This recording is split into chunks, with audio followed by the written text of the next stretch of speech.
പുതിയൊരു വീഡിയോയിലേക്ക് എല്ലാവർക്കും സ്വാഗതം. ഇന്ന് നമ്മൾ തയ്യാറാക്കാൻ പോകുന്നത് സ്പെഷ്യലായ നല്ലൊരു പലഹാരമാണ്. അതിനായിട്ട് ഒരല്പം അരിപ്പൊടി നമ്മൾ എടുത്തിട്ടുണ്ട്, നല്ല വരിക്കച്ചക്കപ്പഴം അരിഞ്ഞെടുത്തത്, തേങ്ങ തിരുമിയത്.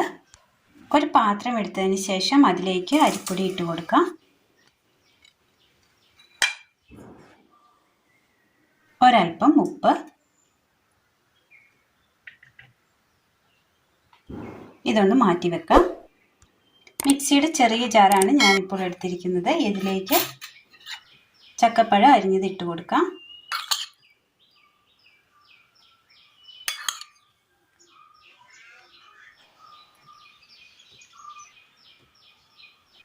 ഇതൊരു ചെറിയ അളവിൽ മാത്രമാണ് തയ്യാറാക്കുന്നത്. അതുകൊണ്ട് തന്നെ നമ്മൾ മിക്സിയുടെ ജ്യൂസർ ജാർ എടുത്തിട്ടുണ്ടെങ്കിൽ ഇത് ചതഞ്ഞേ ഇരിക്കുകയുള്ളൂ.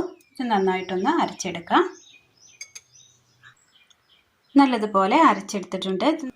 ഇത് നമുക്ക് ഈ പാത്രത്തിലേക്ക് ഇട്ട് കൊടുക്കാം. കഷ്ണങ്ങളൊന്നും ഇല്ലാതെ വേണം ഈ ചക്ക അരച്ചെടുക്കാനായിട്ട്. നല്ല ഫൈനായിട്ട് അരിഞ്ഞു കിട്ടണം. ഇനി ഇതൊന്ന് നമുക്ക് കുഴച്ചെടുക്കാം. കൈവച്ച് നന്നായി ഒന്ന് കുഴച്ചെടുക്കാം. നന്നായി ഒന്ന് കുഴച്ചെടുത്തിട്ടുണ്ട്. അല്പം എണ്ണ കൂടി ചേർത്ത് കൊടുക്കാം. നന്നായിട്ടൊന്ന് കുഴച്ച് എടുക്കാം. ഇത് മിക്സ് ചെയ്തതിന് ശേഷം നമ്മളൊരു 5 മിനിറ്റ് വെച്ചിരുന്നു. അരിപ്പൊടി ആയതുകൊണ്ട് തന്നെ വെള്ളം കുടിക്കാൻ ചാൻസ് ഉണ്ട്. അപ്പോൾ ഇപ്പോൾ നോർമലായി തന്നെയാണ് കിട്ടിയിരിക്കുന്നത്. നന്നായി ഒന്ന് കുഴച്ചെടുത്തിട്ടുണ്ട്. സേവനാഴി എടുത്തതിന് ശേഷം ഇതിലേക്ക് ഇതിട്ട് കൊടുക്കാം.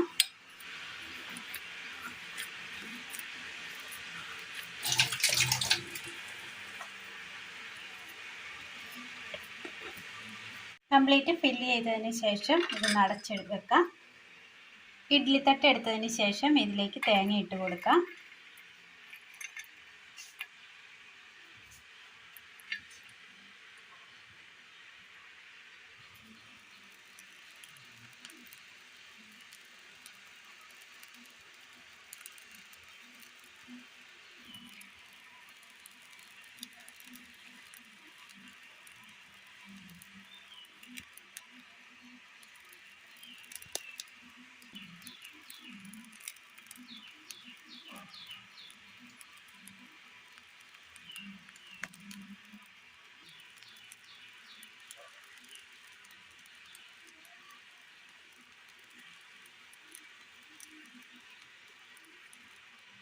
ഇതിന് മുകളിലായി അല്പം തേങ്ങ കൂടി ചേർത്ത് കൊടുക്കാം.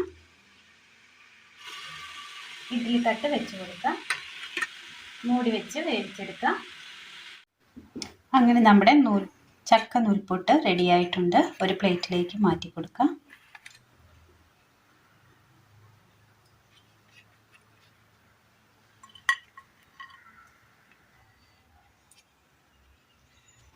അങ്ങനെ നമ്മൾ ഇന്ന് തയ്യാറാക്കിയിരിക്കുന്നത് ചക്ക കൊണ്ട് തയ്യാറാക്കിയെടുത്ത നല്ലൊരു നൂൽപുട്ടാണ്. നല്ല ടേസ്റ്റാണ്, നല്ല സോഫ്റ്റുമാണ്. ചക്കയുടെ അതേ മധുരമേ ഇതിനകത്തുള്ളൂ. സെപ്പറേറ്റ് നമ്മൾ മധുരം ആഡ് ചെയ്തിട്ടില്ല. ഒരു ലൈറ്റ് മധുരം ഉണ്ടാവും. നല്ല ടേസ്റ്റാണ്. എല്ലാവർക്കും ചെയ്ത് നോക്കാവുന്നതാണ്. ഇനി മധുരത്തോടു കൂടി കഴിക്കുവാനാണ് ആഗ്രഹമെങ്കിൽ ആവശ്യമായ പഞ്ചസാര ഇതിലേക്ക് ചേർത്ത് കൊടുക്കാവുന്നതാണ്. വെല്ലം ചേർത്ത് കഴിഞ്ഞാൽ അതിൻ്റെ കളർ വ്യത്യാസം വരും. അപ്പോൾ ഇന്നത്തെ വീഡിയോ എല്ലാവർക്കും ഇഷ്ടമായി എന്ന് വിചാരിക്കുന്നു. ഇഷ്ടമായാൽ ലൈക്ക് ചെയ്യാനും ഷെയർ ചെയ്യാനും സബ്സ്ക്രൈബ് ചെയ്യാനും മറക്കരുതേ. താങ്ക്